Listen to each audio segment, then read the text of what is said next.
Good morning and welcome to everybody who is joining us this morning. So as we all know, this conversation is unfortunately the last in the series of the conversations that we've been having around the Femicide webinar series, organized jointly between the University of Pretoria's Political Sciences Department as well as the Jabbet UP Arts Center.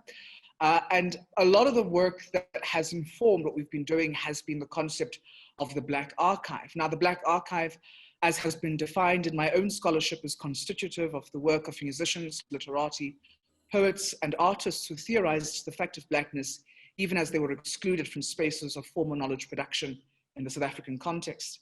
In this form, when exploring this corpus of work, we are confronted with alternative modes of being, of not only knowing, but also alternative modes of being, rather.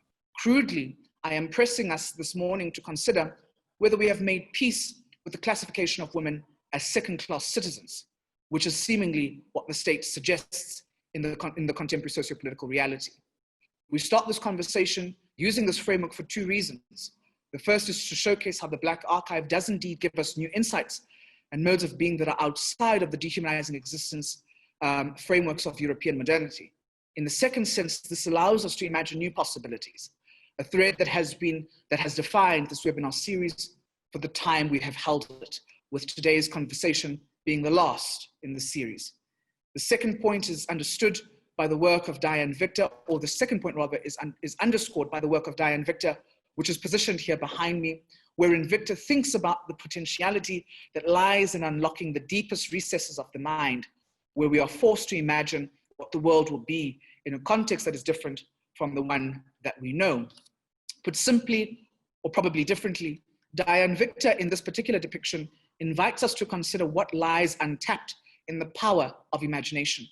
This consideration is reminiscent of the previous webinar in the series, wherein we thought seriously and systematically about the power of aligning the ethical with aesthetics, with the aesthetic here being taken to mean more than merely the sublime or the beautiful. What we are pressed to do in such a consideration is to elevate the aesthetic into the realm of the political, an alignment that will have us unlock the imaginative power of curating a different world to the one that we know. In this regard, Victor's work becomes the springboard in conducting such a thought experiment. In depicting the Voortrekker monument as under siege or maybe collapsing, Victor presages a series of questions for her viewer in my reading. In the first instance, what is it that would facilitate such a formidable piece of national history to be torn down in the way that it is in Victor's depiction? My audience should not read me incorrectly here to think that I am calling for the destruction of monuments, as I am of the view that these national sites of heritage and culture are representative of the history of this country and tell the story of our people in its collective modalities of existence, both as oppressor and as the stories of those who are oppressed by the arrogance of those who would define what modes of life are permissible in our polity. This is to say that Victor unlocks our imagination and asks us to imagine a world where such a reality were true, where a representation rather of one of the country's identities were torn down in an act of defiance. There are, of course, preliminary considerations that she heralds in such a representation. The first speaks to the conditions of possibility that would exist such that this reality were to be something that we potentially see manifesting in society. In this sense, I'm asking, what is it that would constitute society such that we would have such a reality? In the second sense, Victor also points to what u-Mqhayi suggests in his white writing, wherein he notes that the linguistic character of what we have in the South African context is alien, and he makes the case for an Adamic language. This Adamic language would suggest a return, or maybe a revival of categories of personhood that were rooted in African conceptions of being. Would this mean that we, at last, manage the challenge of gender-based violence that we have seen all throughout society? This is a question I pose to my panelists this morning, as I am joined by Aldrin Sampear, a South African politics journalist who hosts the delightful and engaging Power Talk program, a mid-morning talk radio show on the station Power 98.7. You've also probably seen Aldrin on your screens hosting the show Unfiltered on Monday evenings, along with African Perspectives on Wednesday nights on the SABC. I'm also joined by Anima McBrown, who holds a Bachelor of Journalism cum laude from Rhodes University, which she obtained in 2018. She has since moved to Gauteng to champion South Africa's potential filled media sphere, also known and appreciated as one most versatile creative. She dedicates much of her time to doing her part in advocating for an appreciation of the South African arts education. Kathleen Jennings is another one of my guests this morning, and she is a master's candidate at Rhodes University, where she completed her BA honors as well as a PGCE qualification. Her interests include trauma writing, post-colonial African literature, film studies, and feminist themes in African literature. Over to you, Aldrin. Please take it away. My name is Aldrin Sampear. As Siseko has indicated, I'm the host of Power 987, Power Talk. On Power 987, I'm also the host of African Perspective as well as Unfiltered. So when we speak about the question of the spaces that are being created, and that's where I want to start my conversation, is as a talk show host, these spaces that are available to have such difficult conversations. And I was saying to Siseko actually yesterday, one of the calls that we got from one of our listeners, he called in and we were having a conversation about as a women, when women walk into spaces and they feel uncomfortable in these spaces, how do we make spaces more comfortable for women, right? Because we want them to be part of the conversations that we are having. However, though, when we speak about harassment, how do we understand a woman being harassed? And this was a conversation that we're going to have around about 11 o'clock based on a submission that have been made by the Employment Equity Commission. So this caller then argued, what do we say about men being harassed? Can a man be harassed and sexually harassed at that? And the example that he then makes is of socialite Zodwa Wabantu. And he says Zodwa Wabantu would walk around naked without any, underwear or garment. And he then argues that in that moment, he feels that he is being harassed. Then I ask him about how, what is the violation? Because when we speak about being harassed, we need to identify the violation. How do you feel that you are violated? He goes on to say that I feel that I was violated by the mere fact that she was walking naked and I got harassed. So because I'm aroused in that moment, I feel that I am a victim. And the other phrase that he uses says that she won't be able to help me. So there you find again the sense that the entitlement to women's bodies, in that the man in that case feels that I'm entitled to this person's, to this woman's body. However, though, because of how things have shifted in society as well, you know that it's wrong to say that you're entitled to that body, but the language that's been used really indicates that you feel that you're entitled to that body, but now the law says that actually you are not entitled to that body. And also the social standards that we are setting as well. But then comes in another difficult question, is that he raises the point that while ngidlala ama-dice, meaning while I'm playing ama-dice, playing a game, elokshini, and as we know that playing games, you don't play games, uiwan in Jekpela, there are other people there with you. So the friends that he was playing these dice with, what would they say in that moment when this woman is walking past them? And here you have this guy who then says that I feel harassed by this woman. What are the friends then saying? So that brings the conversation around healthy masculinity. And what does healthy masculinity mean? And in that moment, a difficult conversation that we need to have as men especially is that once the catcalling starts, what do I do as the guy? Do I then also say to my friend that, yeah, no, some of those words that would be used. And, when you see that they're trying to, approach a lady and the lady refuses, doesn't give in to the advances as well. And then the catcalling then starts.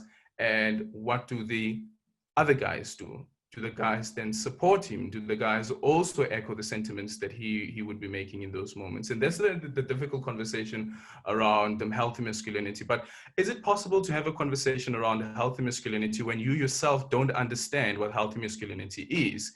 And the spaces that are around you define what a masculinity is and how masculinity should be seen.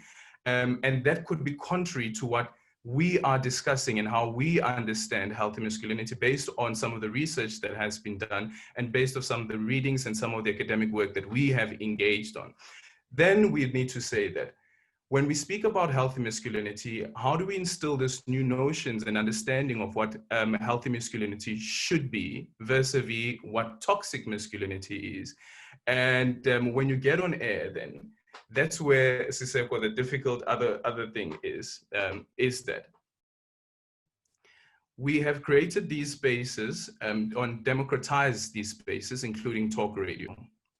So one thing that I've done quite deliberately on the show is to use language that is accessible so that the listeners as well feel that this is inclusive and therefore they can be part of the conversations. However, though, what that has done is that you democratize these spaces, but there are voices that will also come and be part of these conversations that do not necessarily agree on what researchers, activists, and experts in these fields have decided on how to define masculinity.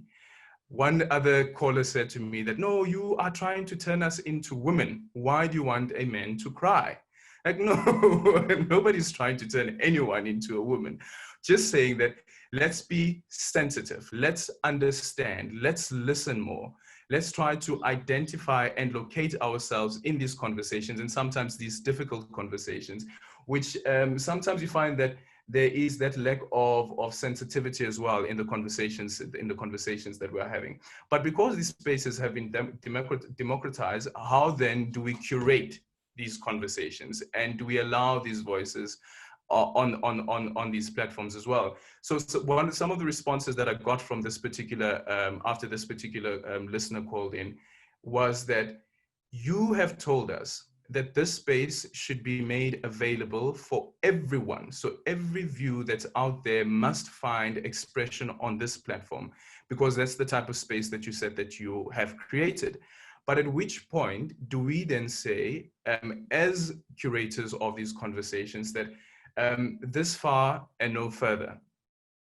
Because we need to be sensitive to the people who are also listening into the conversations, as well as the victims as well who are listening into these conversations. And what you do also then find is that the guys argue, especially from what I find mostly from heterosexual males, is you want to create spaces where the voices of women are dominant, and you want to exclude us from these conversations if we do not echo the sentiments that are held by women. Difficult one. Then there's another point that I raised with you, Siseko, and that for me is the issue around when there is a sense of injustice, what do we do? I came up with this thing that I thought about. If you think about a triangle and you have justice right at the top, so when there is a sense of injustice, all we want is justice, right? We want to be seen as human beings, which then comes in the question around dignity.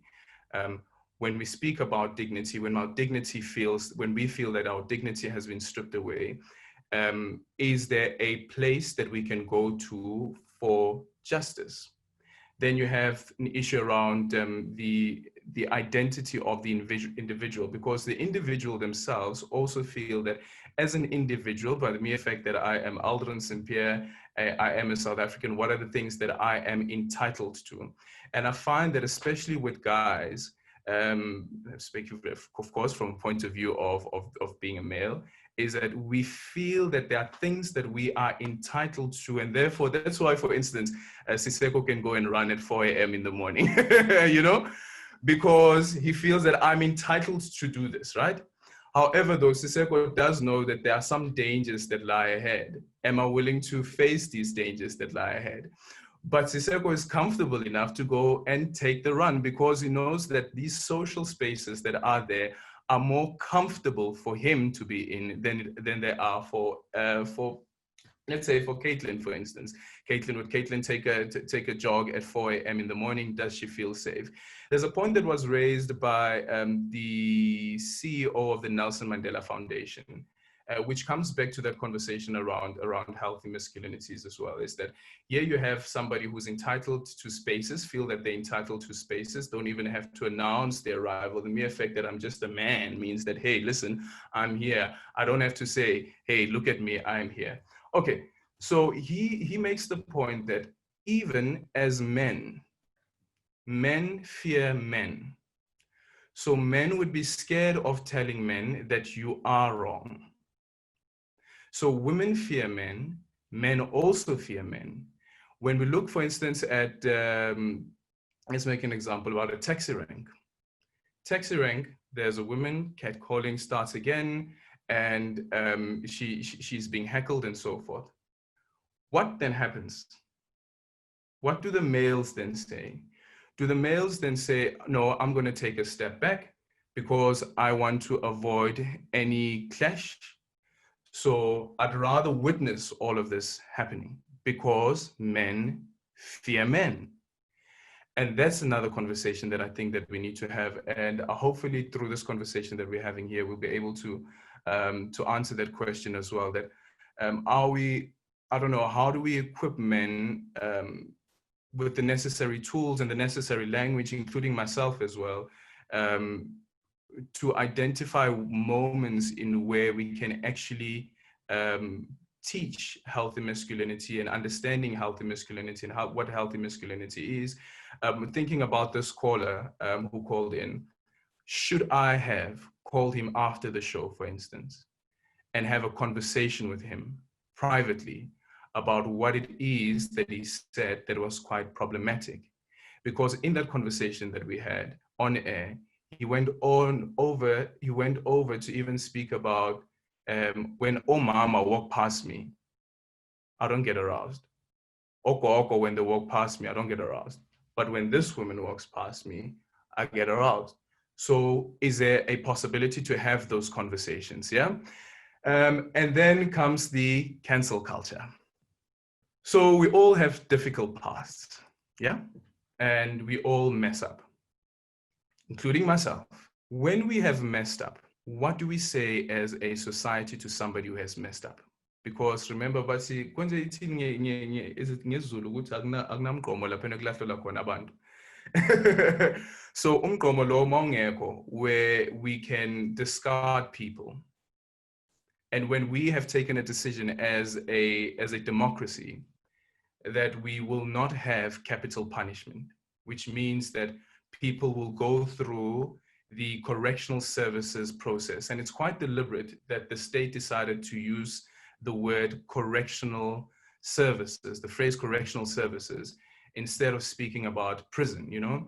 And although we should identify prison as also a form of punishment, there is the correction process that happens in prison as well. So when these people have gone through correction processes, whether it is through the criminal justice system or whether it is through own spaces and communities that we have created and organizations that we have, how then do we deal with those individuals? Are we saying that somebody who has violated before would always be a violator and there is no hope for that person, there could be no repentance from that person at all?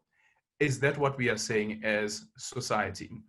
And the point that I raised with Siseko as well last week was that if you look at the education system, basic education especially, is you come into the schooling system to learn.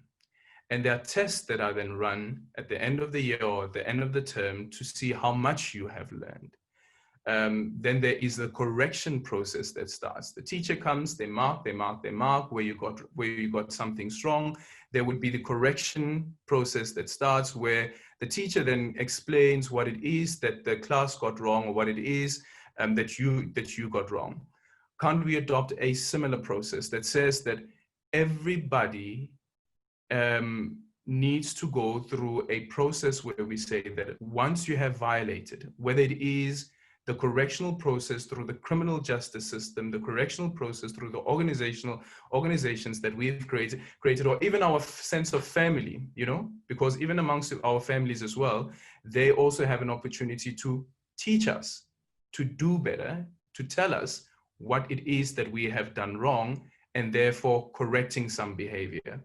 I think I'll end it at that. I think you raise a number of talking points that I find to be very, very intriguing, and would be interested to see the sort of continuity in terms of the conversation. One of those, for me, being as you raise the point of the democratization of spaces of sort of national storytelling, or spaces that are that tell the national narrative.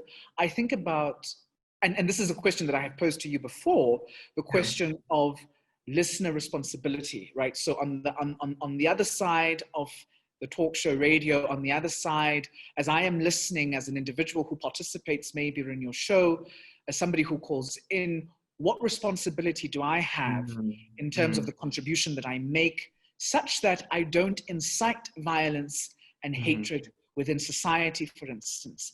I think about some of the constitutional frameworks within society with respect to how it is that we've got to understand our rights, our responsibilities, and the limitations of those rights, as it were. So thank you very much. And of course, there's another point that comes up for me, which is the question of vulnerability with respect to masculinities, and how it is in many respects that traditional masculinities fear vulnerability, right? Which is the reason why a person or a caller would call into your show and suggest that you're trying to turn us into women, because supposedly vulnerability is only ever associated with the feminine identity, as it were, right? So the number of things in many respects that I think become quite useful in terms of precisely this project that we're trying to do, which is to reconceptualize our thinking around masculinities. And on that particular point, I hand over to Anima. Anima, take us away. Thank you. So glad Aldrin has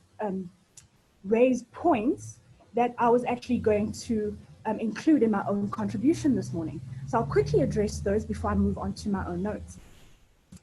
Is it possible to speak about healthy masculinities when you, I, we don't understand the conceptions of what healthy is, and of course the ranging definitions of masculinity and masculinities?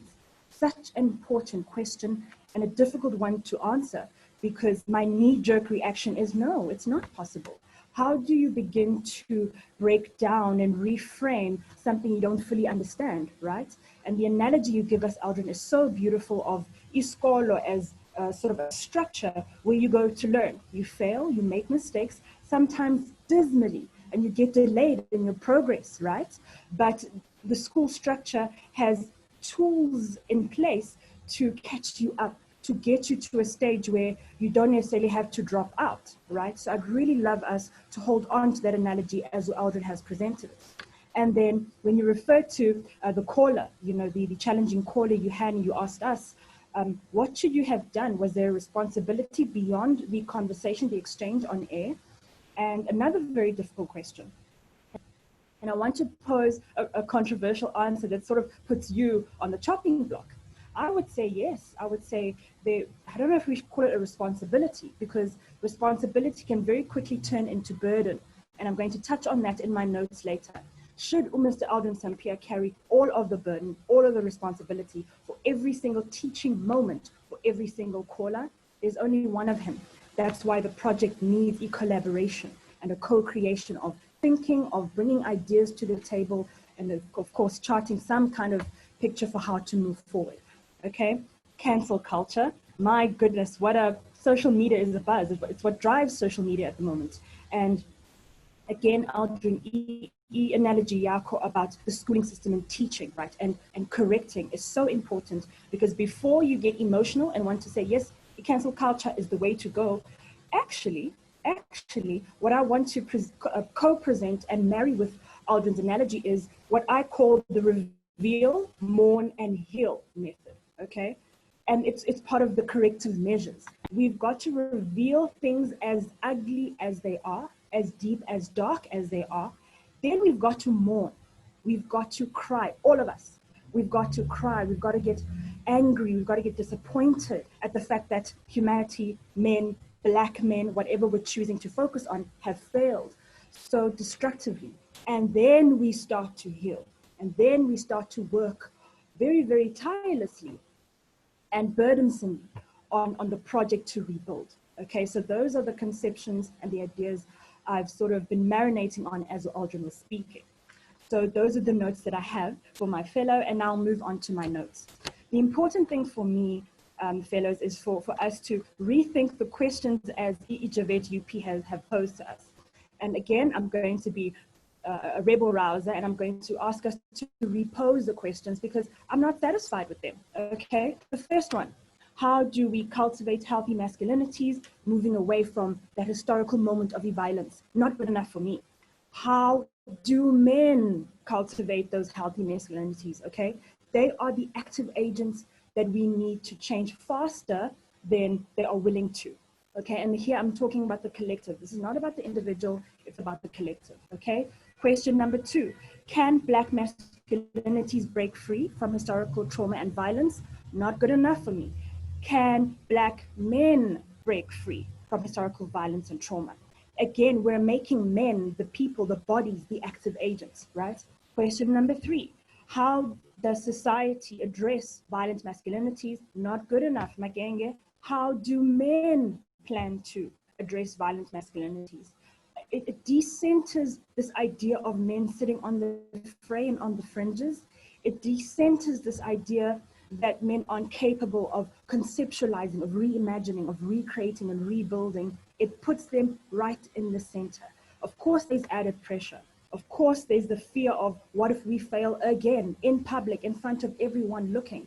But men are going to have to take that chance. Men are going to have to put their necks on the chopping block because everyone else in society is tired of carrying men. Everyone else in society is dying around men at the hands of men. So it's just not good enough to pretend that this exists outside of men as active agents in the process, okay? And then the overarching question as proposed to us by i-Mqhayi is this. Is it time to enter a self-referential project for identity formation beyond historical violence, colonialism, and violent subjugation as a starting point? i-Mqhayi UP, very naughty of you to ask us this. That's unfair. That's an unfair question. Because how do we move on from that starting point if, like what Aldrin says, there haven't been the right corrective measures? Like Anima says, we haven't revealed fully, we haven't mourned fully, and of course, we've got this, we're stuck in this sort of like void of not knowing what it's going to be like to reimagining a healing, okay? So I think it's naive to want us to not have that launching pad. But the problem that I face a lot in what I read and how I try to engage the question like this is because we understand, or we are so nervous around the amount of work, the amount of pain, the amount of anger, because indaba pelanga, right? It hasn't been concluded.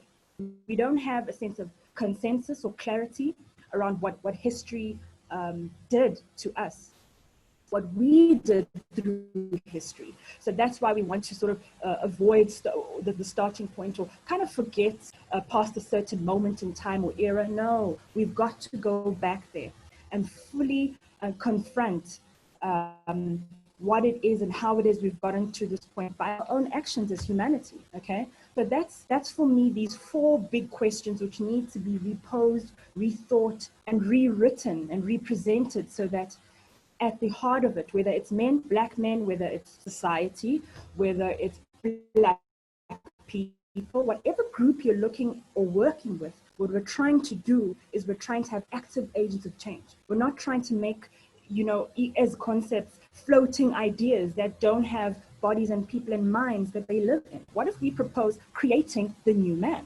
Society, communities, and the household needs a new man. Parliament, presidential seats need the new man. And I love this idea of new conceptions. However, fellows, we're going to have to be very careful when we want to build something new Because once again, where does it take us? To whatever was old. We've got to go back then, be sure, what do we want to redress? How are we going to redress? And then Anima McBrown's concern is who is going to carry the brunt of the work. It cannot be women. It cannot be children. It cannot be members of the LGBTQIA+ community. It has to be the perpetrator. It has to be the violator. It has to be the weakest link in the chain. In this conversation, that's men. In a certain strain of the conversation, it's Black men, okay? So in building a new man, if that's going to be the beginnings of the solution, we have to be very careful who we expect to birth this man. Unfortunately, biologically, it has to be women, but also raise, nurture, shape, mold, correct, like Aldrin will say, when this man has broken down, not with that brunt. And I propose that we pass over the baton very charitably to men and Black men. They're going to have to take that work and accept us as collaborators and co-creators and supporters, but to take that work and own it, account, face who you really are, face what you've really done, face what the power you carry in this male body wield for the rest of society. The onus and the call is on men. And for me and the racial group that I belong to, it's Black men, okay? So Untokozo's contribution of creating the new man is a very, very interesting one because, and I think this ties to what Aldrin was presenting in his contribution, this is going to need new definitions. This is going to it's going to need us to redefine man, manhood, masculinity, maleness, all of that has to be reimagined and redefined. Because what we've been working with so far up until this point really hasn't worked for us. And the evidence is in GBV, the evidence is in power structures in politics, in sport. And on the issue of those different fields that I mentioned, the reason why it's so important to address history, the past, and all the remnants, all the things we still carry as part of the past is because they are still evident in our society, in every single field and strain of society. I invite you fellows to think of what happens in boys' schools, in gentlemen's clubs, in the sporting fraternity, in politics, in policing and law enforcement, in the military, okay? These are all spaces that are male dominated, that celebrate the power of men as natural and important and necessary, but the toxic cultures, the toxic ways of thinking about gender relations, of thinking about equality, are where the problems, I'm not going to say start, but it's where the problems are perpetuated. And we have to revisit those fields and areas and arenas and go and redefine and reimagine there as well. Because we all know that where there's power, and unfortunately for us, where there's power and a man who doesn't understand the value of making sure that as he rises, that he's pulling everyone with him fairly, right? Out of the goodness of humanity, that becomes a dangerous situation, especially for vulnerable groups in society. So with, addressing history and the past and being very, very, very blatant about calling out the striations that are still with us today and so prevalent in different spheres of society, we also have to be honest about what's broken and the limits to what or how we can fix what's broken. If something is not fixable, we're going to have to then make sure that we come up with something new. If it ain't broke, then we can fix it. But working very carefully, working collaboratively, and making sure men account, are willing, of course, and are at the center of that work and the mission that still needs to be done. I very cheekily decided, me as a woman in my 30 years of life, hell hath no wrath or fury on a woman's scorn. Fellows, I propose to you that really, in terms of this conversation, hell hath no fury and no wrath on a man violated, traumatized, and stripped of his sense of personhood. Because that individual is very destructive, is very dangerous, and again, given power, almost eliminates, unknowingly sometimes, everything around him, everything around me, the family structure, relationship structures, work structures. So even in the way we speak, the language, our quotes, our little idioms, we have to redefine and rethink those too. And that's my small contribution, and I'll repeat it. Hell hath no wrath or fury on a man who has been traumatized, violated, and stripped of his personhood. That individual almost cannot come back, and it is now society's job to carry that pain with him and for him. You know, it's been a case of for him for very long, and now we're saying maybe it's time for us to carry it with him, where he takes the brunt of his pain and his trauma on his shoulders a little bit more courageously. Khumalo, you said to us, you asked, what about the issue of vulnerability? I have a question which can help us try to imagine, or at least bring to the fray a possible answer, right? What are progressive masculinities, males, malenesses, and manhoods supposed to look like in this era that we want to shape? How are men going to perform, portray, and express new and progressive masculinities? And like you were saying, Khumalo, we're going to have to maybe, in that pot that we're going to create now of the new man, throw in a vulnerability, throw in a transparency, throw in no greed or need or want for absolute power. We're going to have to throw in a destroyed or delineated sense of needing or wanting to use all the tools of society against women. And the tools of society are culture, tradition, even the education space, okay, religion. These are all tools which by themselves are progressive for society, but under the hand of a powerful man who's corrupt, not in his doing, but in his sense of self, can be used as tools against women, children, and the vulnerable groups in society. The big questions that we're asking that don't have obvious or immediate answers, but in talking through it, in reposing and reshaping questions, in calling each other out, in trying to refine our ideas and our imaginations, that's where a more transformative and progressive sense of work or body of work starts to get done. And again, as I close, fellows, I propose to myself, to you, to all of us, that men are at the forefront. They are at the heart of the work that we're saying can be done. Are they willing? Are they ready? That's the question I ask you and us today. Thank you. Thank you for that, Anima. Really incredible stuff. And I quite appreciate the objections that you bring to the questions that have been posed today. And it reminds me, the series of objections that you pose remind me of the concept of forgiveness, ngesixhosa, which is called uphathiswa, right?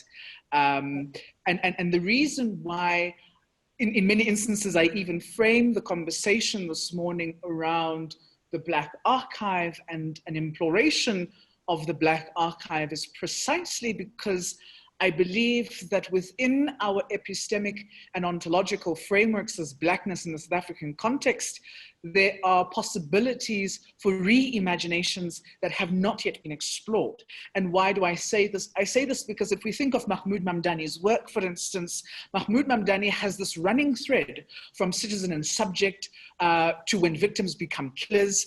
You know, he has this running thread in his work, as well as his, his other pieces, of this sort of conception of the African state that is ensnared within the colonial categories of thought, and an inability in many instances to transcend those categories. Because in many respects, if we go back to V.Y. Mudimbe's work as well in The Invention of Africa, the most salient critique that Mudimbe gives us is that African identities are invented by coloniality, which is why this morning I invite us to think about the ways in which we can possibly shed that particular idea of always having to appeal to these colonial categories of thought. And while I appreciate, as I say, the objections, I think, as I say, can we begin to do that work? And if we think about forgiveness as ukuphathiswa, there's also this particular notion of rejecting that particular responsibility that I might bring to you as Anima to say, diphathise Anima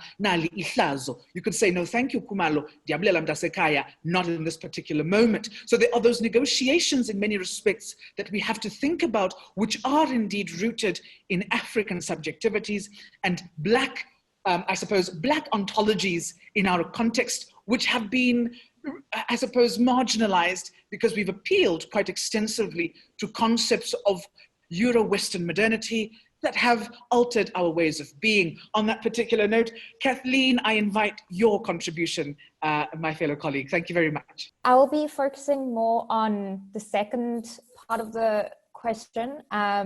and looking at modes of mourning, particularly as it pertains to the Rwandan genocide. But I just wanted to link a little bit into my colleague's presentation. So Anima was talking about how we need active agents of change, and the idea also of cancel culture that both Aldrin and Anima mentioned. In terms of the Rwandan context, this is not really happening at the moment, sadly, because of the ban on speaking about ethnicity at all. So once Kayihura came in as president, he pretty much, said, look, if we're to move forward as a nation, we are not going to speak about Tutsis and Hutus anymore. We're going to see ourselves as the Rwandan people. And I mean, I kind of understand to a certain extent why he wants to do that, because there have been so many schisms in Rwandan history. But I also feel like, how can you move forward from that history if you're essentially erasing decades, indeed centuries of people's identities? I mean, you don't go overnight from being a Tutsi or a Hutu or a Twa and then suddenly just be like, yes, I am a Rwandan citizen. They're mixed together, and it was pretty much the basis of the genocide. So I feel like it's something that really does need to be acknowledged. Again, we would have to, of course, be careful of how we curate the conversations, but I honestly feel it's something that needs to be acknowledged before they can really, as Anima said, reveal, mourn, and heal. And I actually really like that concept, because I almost feel like Kagame has just kind of gone with cancel culture. And then there was also Aldrin's idea of education. And for me, this links into, again, the correctional services. So after the genocide, it was a lot of men, mostly men actually, Hutu men were rounded up and put into prison based on evidence and sometimes just rumors that they had been perpetrators. And interestingly enough, what happened after that is, and their prisons were so full, so they started letting Hutus out slowly, and they actually had to go through a sort of educational program where essentially they were taught, or I think in a sense more told, how to act once they got back into society, particularly because of course they're living like right next to their Tutsi neighbors, potentially victims. And again, there's the idea of, you don't talk about the genocide. No one speaks about it. You don't go up to a Hutu and say, oh, did you kill my family? Or as a Hutu, you don't say to any of the Tutsis, oh, this is what happened during the genocide. This is the role I played. There's just no talking about it at all. And again, I think that that's really something that needs to be addressed. I'm not saying, necessarily that they have to say, oh yeah, I killed this person and this person and this person, because that does invite the idea of revenge and vengeance. But it's just really interesting to me that it's an education in a sense, but it's really just being told what you should do. And I think that education is more having these discussions.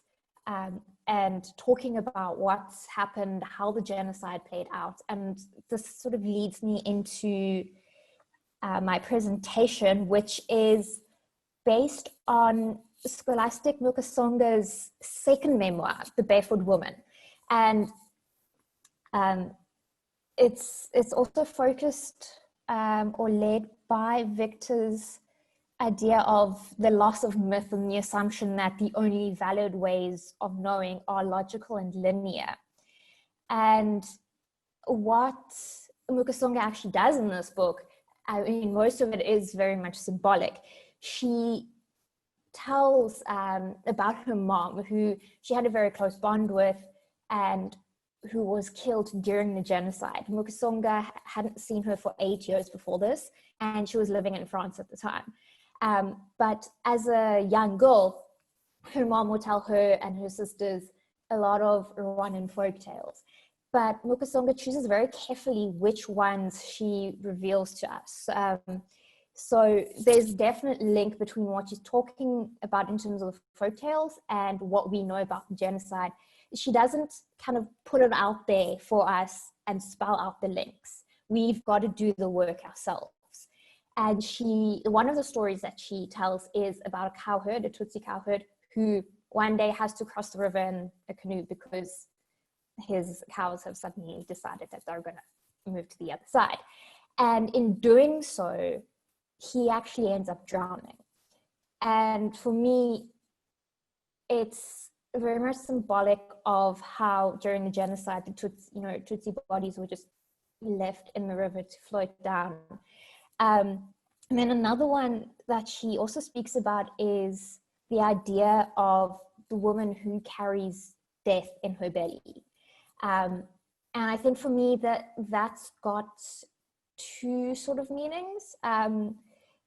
There's the idea, of course, that she is a Tutsi mother carrying a child who ultimately will die.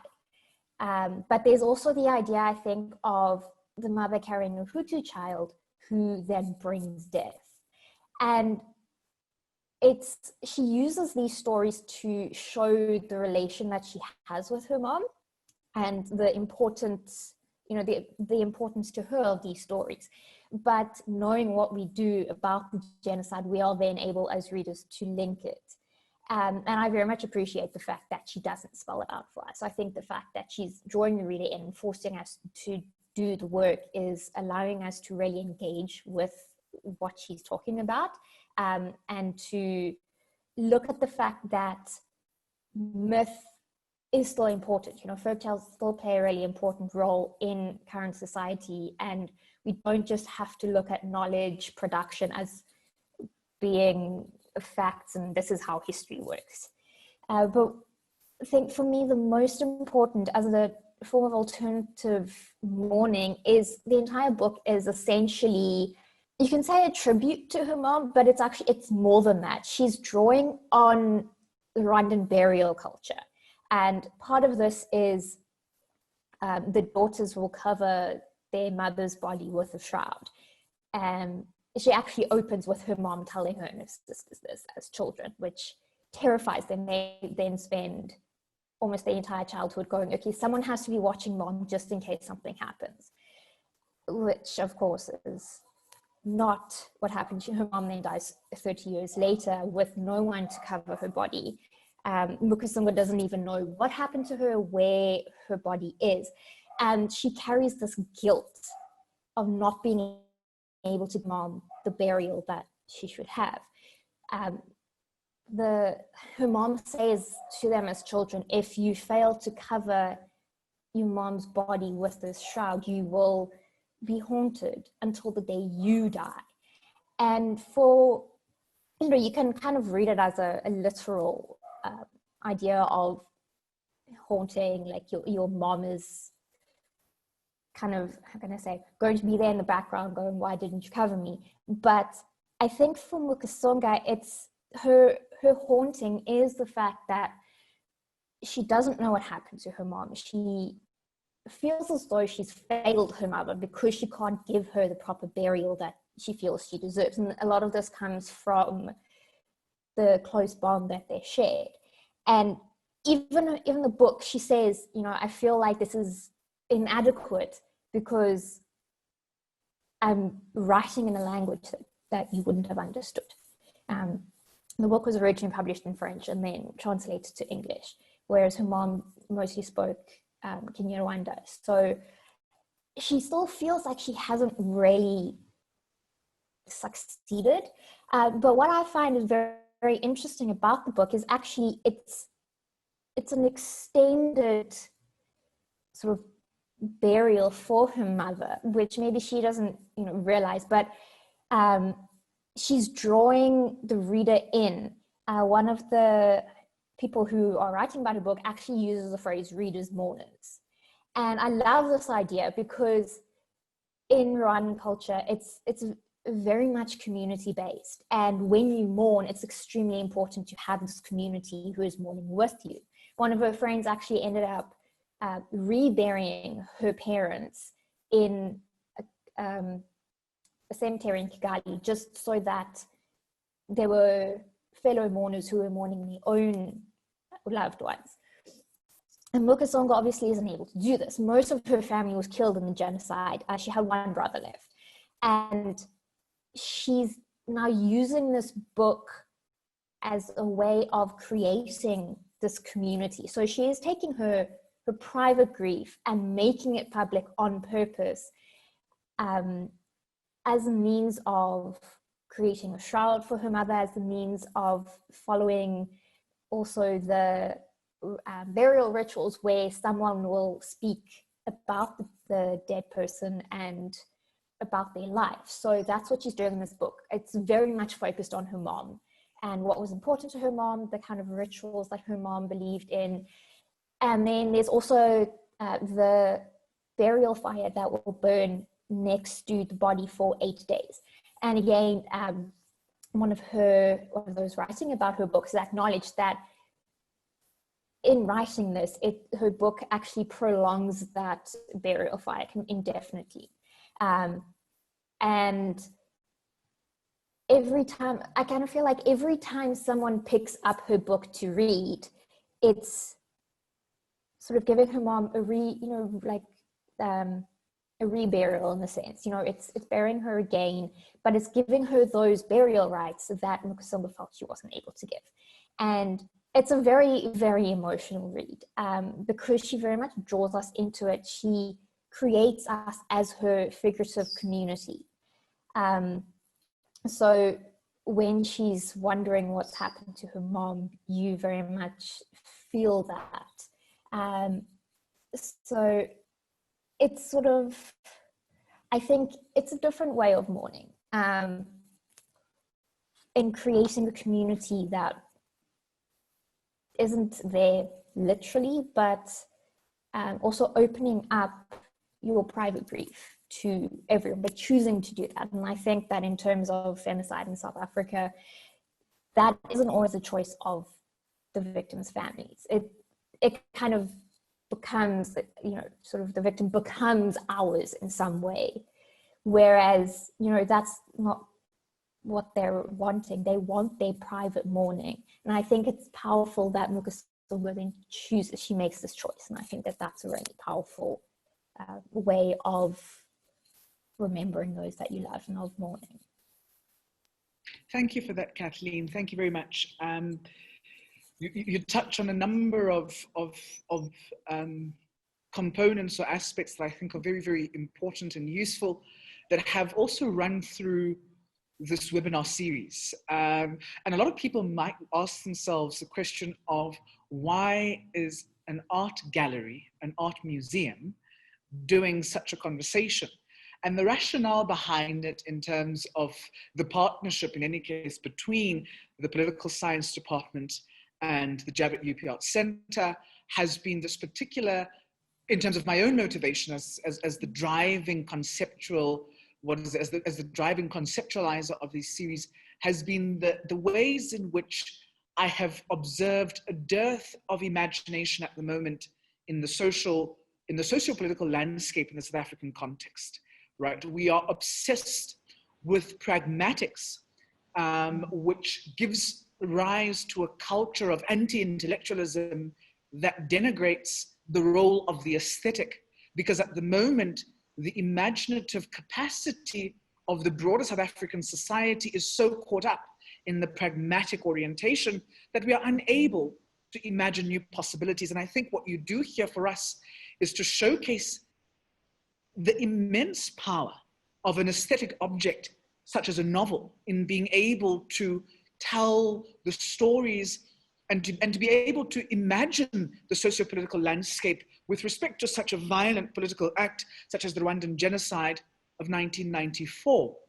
I'm also reminded here of the ways in which, as you say, when you talk about Kagame's imposition, silencing the conversation around ethnicity in Rwanda, I think about how he might be informed in some respects I would suggest, by the reasoning that we find in Mahmoud Mamdani's work, when Mahmoud traces in When Victims Become Killers, the history and the genealogies behind the formulations of these ethnic identities in Rwandan society, right? And I wonder how it is that in the South African context, there have been particular genealogies and the constructions of certain masculinities in many instances such that we reproduce particular ways of being and ways of relating to one another, such that we have the challenges that we are confronted with today. And finally, I think what I am inspired by is the question, in terms of your contribution, I'm inspired by how it is that these imposed silences in many instances define precisely this work that we get presented with in the South African context, where the victim of femicide becomes this public object, becomes this character that we as society demand to own, right? To a point where we become so invasive in the fact that we want to participate in the very sacred and intimate spaces of burial that attends particular, and a number of people attend to that question of burial in different kinds of ways. And I think that when we are discussing the idea of mourning, specifically femicide victims in the South African context, we deny families that ability of addressing how it is that they will mourn their own loved ones and how it is that they will attend to those rites and those rituals that come as a result of that. But I want to start us off maybe to go back here at this point to Aldrin's contribution, or to Aldrin here, to ask this question. And you will remember, Aldrin, last week I pressed you specifically on this point of this idea around mourning and how it is that we begin to conceptualize mourning specifically in a context where we have had this violent act.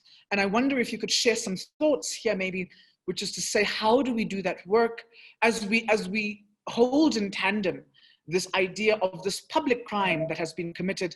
How do we do that work of balancing these competing ideas, maybe, of privacy and intimacy, along with this public mourning that society demands in the case of such a public crime? Okay, so I'm going to start this off based on personal experience and, of course, being a young Black man in South Africa and what modes of mourning we are used to. So the modes of mourning that we are used to, Kate, you touched on this, about the community being there when a family is in mourning, you know? And we know about the memorial services, for instance, that happen. Nobody gets invited to memorial services unless if you would be one of the speakers. So even in that form, it is quite invasive, you know? When we speak about the funeral itself becomes quite invasive as well, because you have community members there, people are not really invited to be there. And what I was arguing with Siseko was that it is invasive that the media would come to your house when you as a family are in mourning, you've just lost a loved one, and here you are having to share your pain with the nation. Yeah? You didn't ask for this, but here they are. And I say that it's unfortunate that the family would have to go through that. But does this invasion of the media present an opportunity for the family to speak about gender-based violence from their understanding of it and contribute to this, what we call it, knowledge creation, and to better understand these as well? That I feel that sometimes when we watch funerals, when we watch journalists go to these, speak to grieving families, what we tend to focus on more is the emotive stuff, how emotional the person is and so forth. We forget to listen to what the person is actually saying, because that contributes to knowledge creation, and then we can start having the conversation. Remember one of the lawyer who represented, what's her name again? The lawyer who represented the perpetrator. he ended up in a situation where his niece became a victim of gender-based violence. And he spoke about it at the funeral, that how difficult it is for him to be standing here, having been a lawyer, representing a perpetrator of gender-based violence. So you see, those type of nuances contribute then to this conversations that we're having and the contribution around knowledge creation. So what sort of conversations should we be having with lawyers, for instance? You know, but this is something that is brought to the fore because you had media being there and therefore creating a space to have such conversations. So I just want to go a step back as well to this, to the point around linking justice and the need for justice to mourning itself. That you'd hear families speak about closure, that we need closure. And the justice system then presents itself as one of those structures to help the family in the mourning process, including closure, that there must be a sense of justice. So my question to the panelists as well, and Siseko, I'd love to hear your take on this as well, is that when we speak about the reasonable man test in the justice system, should we not reimagine what the reasonable man is?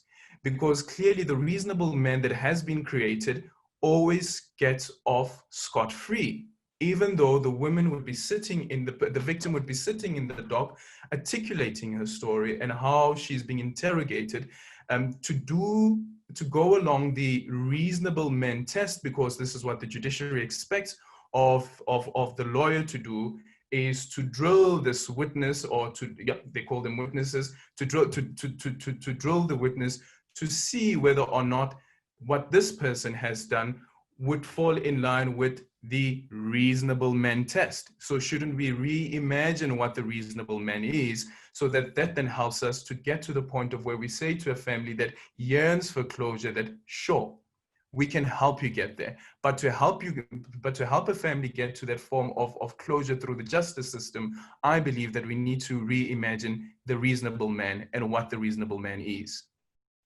Thank you for that, Aldrin. And I think that talks to precisely the work that we're trying to do with this series, right? Which is this idea of, I suppose, again, going back to the Drusilla Cornell concept of aligning the ethical with aesthetics, right? Because Drusilla goes further. I think it's not Drusilla, I think it's Sonicus goes further, who says an ethics without morality, or an ethics without aesthetics, becomes this rigid legalistic framework that is nothing, that doesn't attend to the question of justice within society. And I think for me that becomes precisely this point that I'm suggesting here, which is the anti-intellectualist culture that we're seeing in society, where we are forced to think in terms of pragmatics, and we don't take seriously enough, in my view, the role and the function of the imaginative, the role and the function of the aesthetic realm. And this is now for me taking to a question that I'd like to pose to Kate here, which is to say, as somebody who works in the space of letters, Kate, as somebody who works within the literary domain, what do you believe becomes the role and the function of the novel in thinking through such circumstances and situations as we are presented with, such as femicide? Now, of course, I understand that the question might be seen to be a sociological or a political question and not an aesthetic question. I think that that's the objection that I would get from literati within the context of this conversation, and artists as well. But I do wonder whether the role of artists and literati becomes one that is centered or foregrounded when we are dealing with such challenges. Reasoning that then for me asks this question of what then becomes your conception of the function of the novel in terms of responding to socio-political ills as we are faced with contemporarily. Kathleen?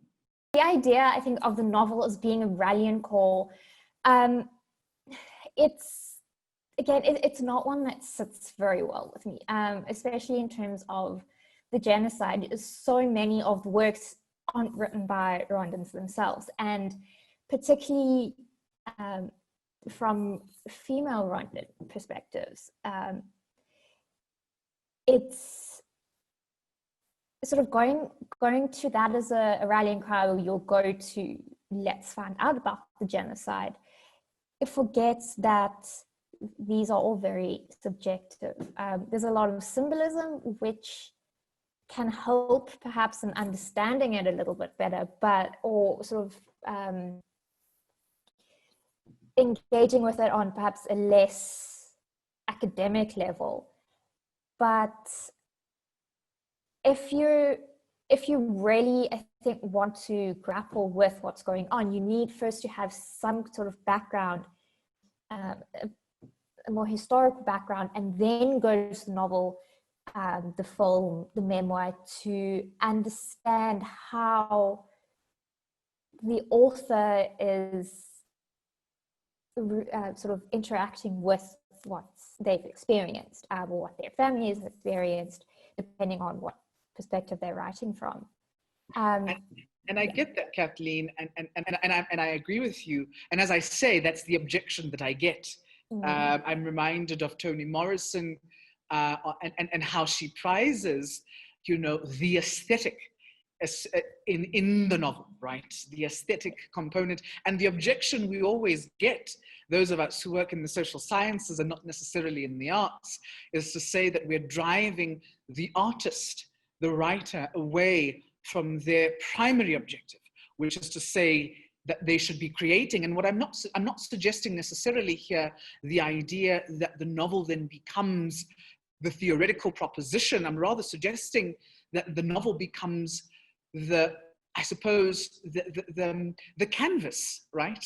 As I'm sitting in an art gallery, it becomes the canvas, it becomes the backdrop that gives us, I suppose, society a new lexicography, a new language with which to imagine the possibilities that we are confronted with. And this then takes me to Anima, to Anima's contribution, where she talks about the concept of revealing, mourning, and healing as method, Anima. And I'd like you to say more about that using the aesthetic object, right? So using either the painting, using the novel, using music as that which begins to give us this, I suppose, entry point into modes of revealing our traumas, modes of mourning through our traumas, and modes that facilitate healing within society. If you would share just a bit more around that, Anima. The first thing we've got to acknowledge, fellow, as hard as it is, as painful as it is, with the revealing, mourning, and healing, it's not a once-off job. There's going to be a re-revealing, a re-mourning, right? A re-healing. It is continuous. And that necessitates that we remember, right? So it's a continuous process. It's contentious. It has conflicts, internal and external. That's why I use this phrase. It is work. There's work that needs to be done. And I think because we get frustrated with the idea of like Kate was suggesting, this idea of resolution or closure, right? We want u-Mqhayi to be closed. We've spoken about it, we've said sorry, we've built and rebuilt, and we're in a good place, let's forget it. It's over. No, it's not, because when it occurs in a different form, then you're going to have to go back to scratch. Guess what? We have to re-reveal, re-mourn, re-heal. And I love what Kate was presenting to us in her contribution. She spoke about this idea of public and private mourning, right? Coupled with that mourning, especially when the story is so grim, and we see this in the news almost every day. Aldrin will know it firsthand because he's the guy that has to go and find the stories and package the stories in a way that's not going to break us even more, But to get back to the point, public and private mourning is coupled with public and private grief, shame, healing. And Brother Aldrin, to use your word, your conception of correcta, right? I'm going to now challenge us by introducing a new word, correctivity, okay? That correctivity process, it is coupled in that mourning process, because remember, if we have a violation in a home, right? I'm not going to sort of gender it, or it doesn't really matter how it happens, but in a private space, it complicates the idea of championing the mission to what? Reveal, to mourn, and to heal. Because all of a sudden, you introduce shame, you introduce a sense of grief, you introduce rejection. you introduce a strong sense of denial, because what? We are politicized human beings and individuals who have to belong to a group, a culture, who have to belong to a sense of practicing a ritual and a tradition, and that complicates the process so intensely.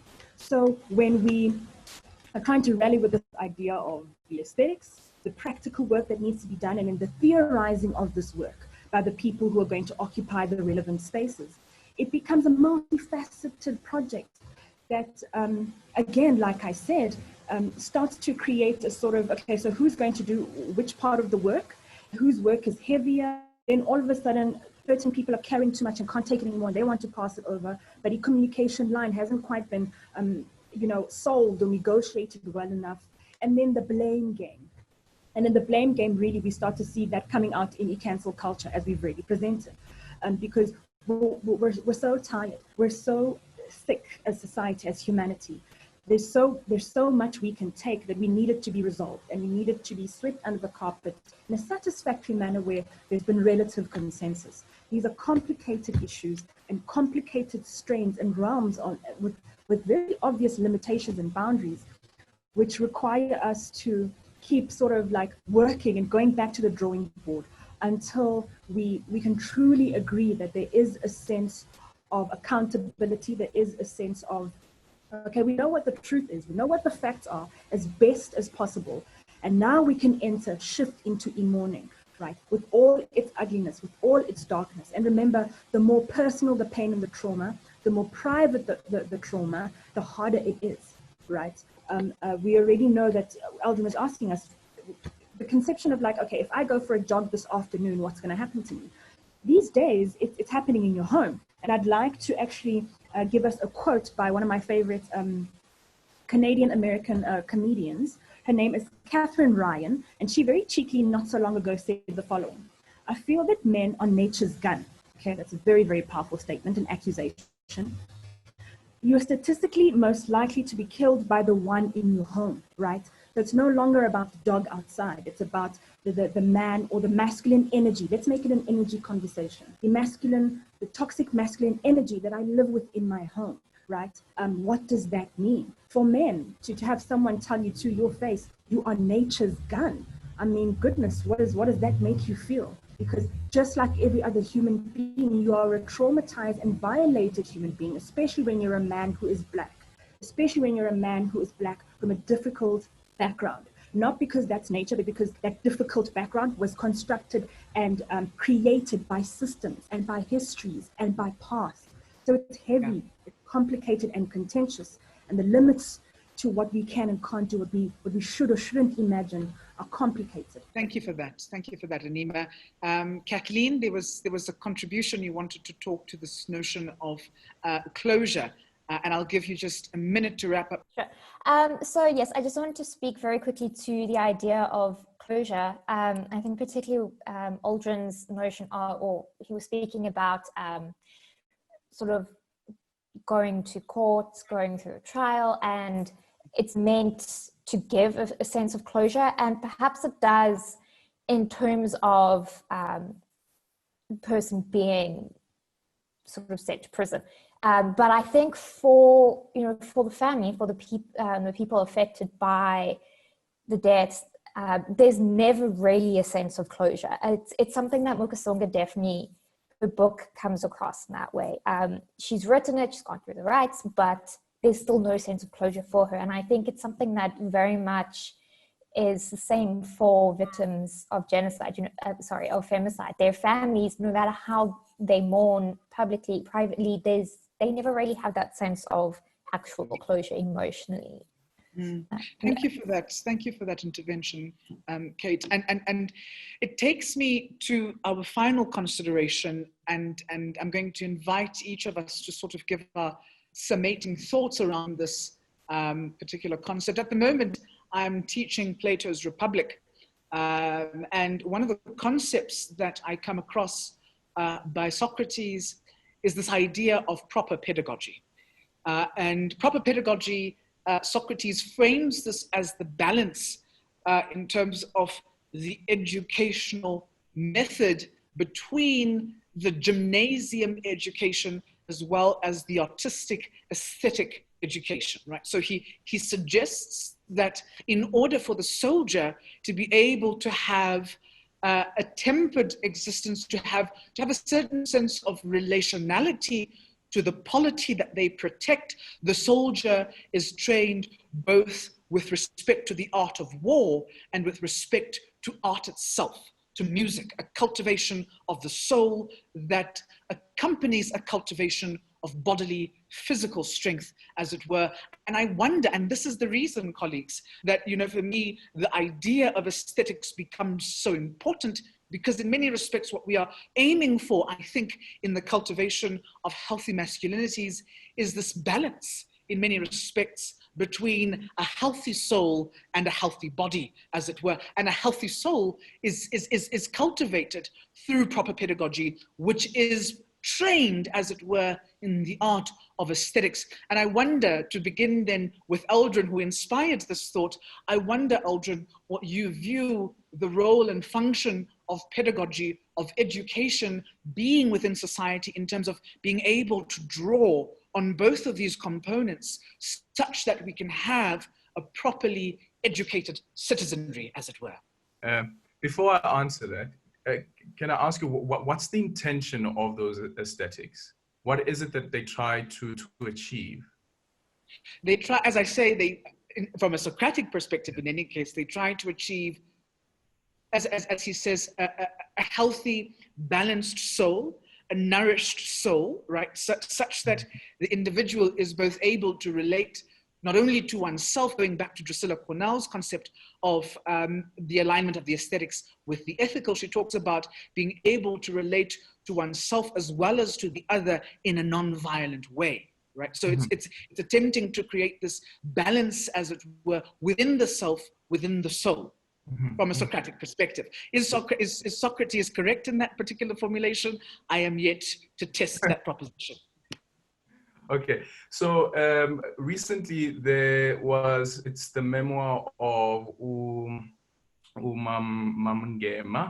just forgot her maiden name now, who the ex-wife of Mqhayi. She's written a memoir, and in the memoir, she expresses how angry she was on a particular day where she, as she describes it, beat up Leletu Khumalo, because Leletu Khumalo was dating u-Mqhayi, and she was really angry at that. And then she writes about it. The question then also becomes then, what type of language do we use when we speak about those type of experiences? Should the language that we use when we speak about those experiences be different to the language we would have used at the time?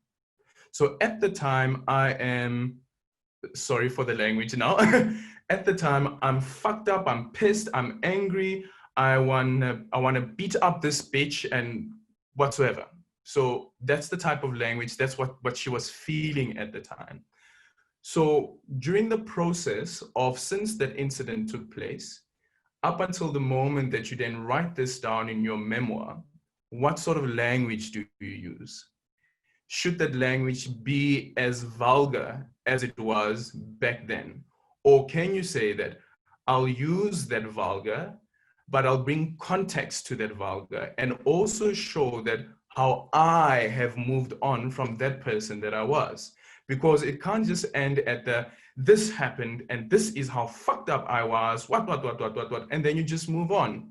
But what you're telling us is that I've had this particular experience, and for a reader who doesn't know you right now, I still believe that you may still be that same person, because you're not telling me in your memoir that how you've moved from being that person.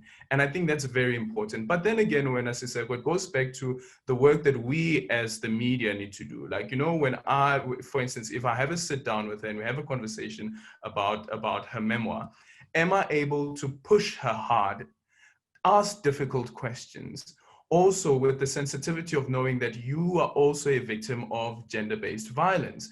But can I problematize you as well, that the things that you did that were wrong and the things that I find problematic in the memoir. Sometimes what I find that, for instance, when we look at when we reflect on songs, we reflect on memoirs, and the other day you're telling me about what Behind the Wall, Tracy Chapman, like, oh my God, that song came out in 1988 or 89, 88, I think.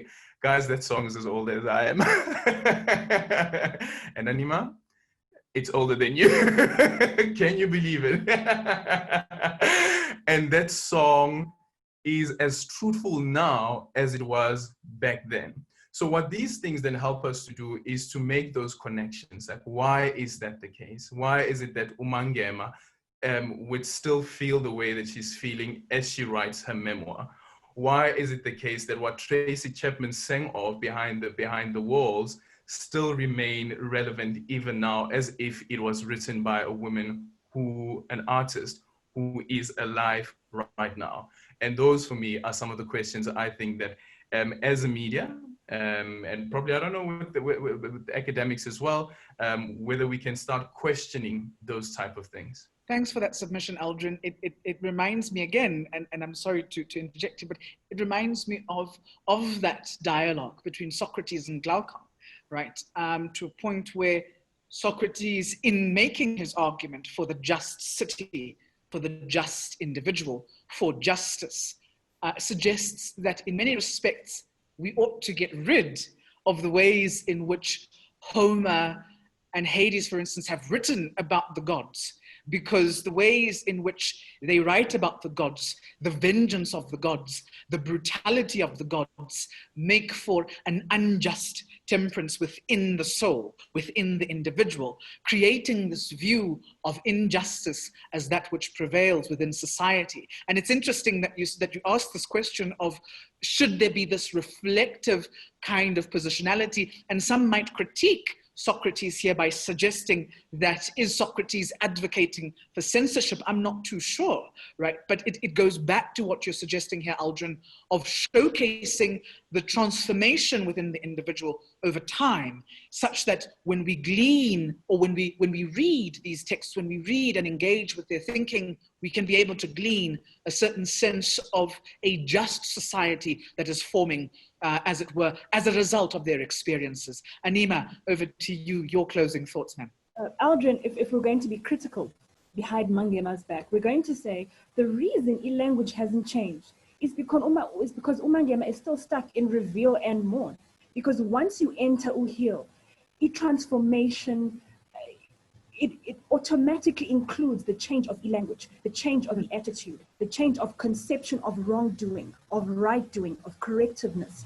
So it's evidence and a marker to us as neutral, relatively or fairly neutral observers and listeners, as an audience, that u-Maqoma is not there yet. Writing the memoir, speaking the truth, is part of the revealing and re-revealing process, right? You've got to enter u-Mourn. U-Mourn is where the language, the anger, the wanting to kill and vengeance, like Kate said, revenge, that's really part of mourn, right?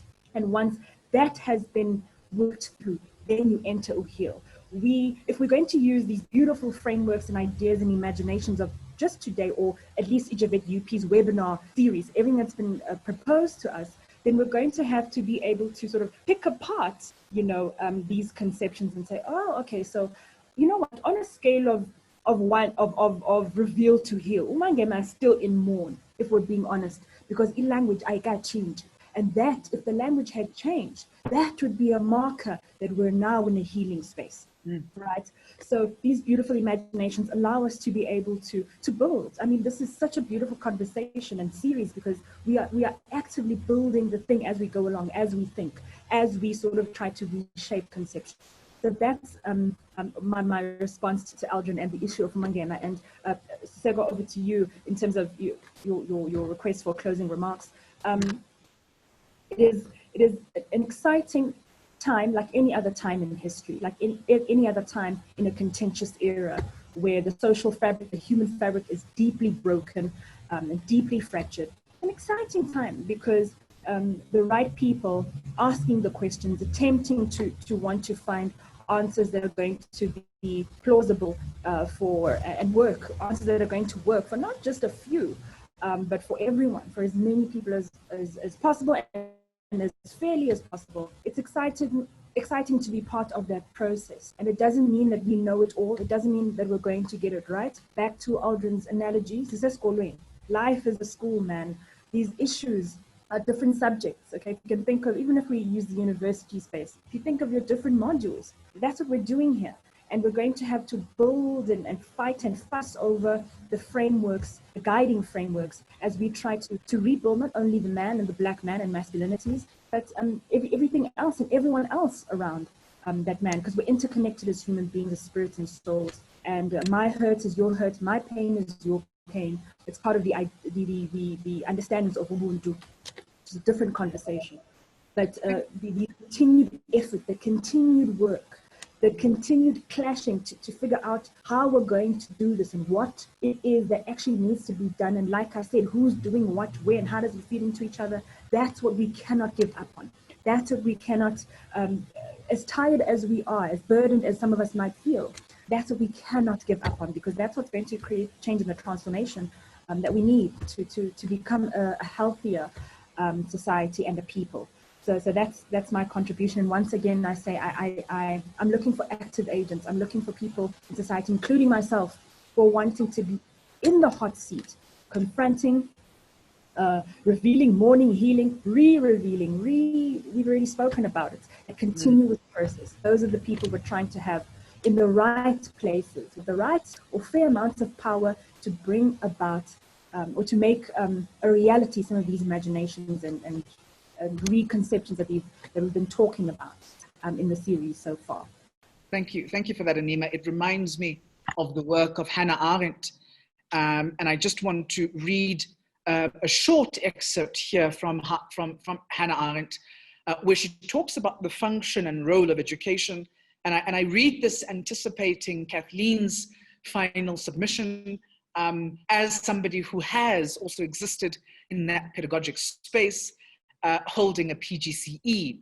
So Hannah Arendt suggests then that for education belongs among the most elementary and necessary activities of human society, which never remains as it is, but continuously renews itself through birth, through the arrival of new human beings. These newcomers, children, moreover, are not finished, but in a state of becoming. Thus, the child, the subject of education, has for the educator a double aspect. He is new in a world that is strange to him, and he is in the process of becoming. He is a new human being and is a becoming human being. And those particular words, Kathleen, I invite your final thoughts on the function and role of pedagogy in terms of facilitating this new world, as this particular institution is always in the process of renewal. Before I get to that, I just wanted to touch on Aldrin's idea of language and not changing. There's Veronique Tadjo has a quote that I really love, which is, Rwanda cannot be exercised. And I think linking that to femicide as well, it's the idea that you're stuck, as Anima said, in mourning process. You can't get further than that to a certain extent. And she uses it as a way of including all of us and something that we all need to relate to. And yeah, so that for me is a really important phrase. And we need to move past it, but it's also an incredibly difficult thing to move past. And then in terms of children and the fact that, they're in the process of becoming, I think this is where the idea of secondary trauma becomes really important. If you look at, for example, Mouse, it's a fantastically written, it's written as a comic or graphic novel of a son speaking to his father about his experiences in a concentration camp, and how he then takes on his father's trauma, and it shapes very much how he views the world. There's a book, Broken Memory, where the main character, little girl, she actually witnesses her mother being murdered. And she reenacts, she's hidden behind the couch, crouched against the wall. And there's a moment in the book where some of the genocide perpetrators actually drive past in the truck, and they're on their way to the trial. And she sees someone who she thinks was one of the men who killed her mom. And her instinct is then to react in exactly the same way. There's no couch to hide her now, but she ends up curling up against the wall. And it's only when another child actually comes to her and he sort of comforts her, and then he takes her back to the woman who's looking after her. I think from that point, she realizes she's not the only one who's been through this trauma, but she's got someone who can comfort her, because when she crouched against the wall, everyone else just kind of walks past her. And from that point, she ends up going to a man who acts as a kind of psychologist, and he helps her work through everything and to become a different person, in a sense, someone who's not stuck in that trauma, by getting her to draw pictures. It's the only way that she can kind of communicate what's happened. And I think that's something that's really important in helping children to become someone new, someone who's not burdened by their parents' past, is to find different ways of letting them communicate their trauma, and then sort of working through that to understand that they don't have to carry the burden forever. It is something that they reveal, they mourn, and then they heal, as Anima says, and are able to become their own person. Thank you so much, Kathleen, for that summary and that summating sort of contribution. And I think it goes back to Hannah Arendt and what she says of the role and function of education in the crisis in education, in that work that came out in 1954, when she suggests that it is our duty, those of us who are involved in pedagogy, to assume joint responsibility of the world. And she goes further and she makes a radical claim, and she suggests that those of us who refuse to assume joint responsibility of the world ought not be involved in the project of teaching children, nor should we have any. And of course, that is a very, very radical claim indeed.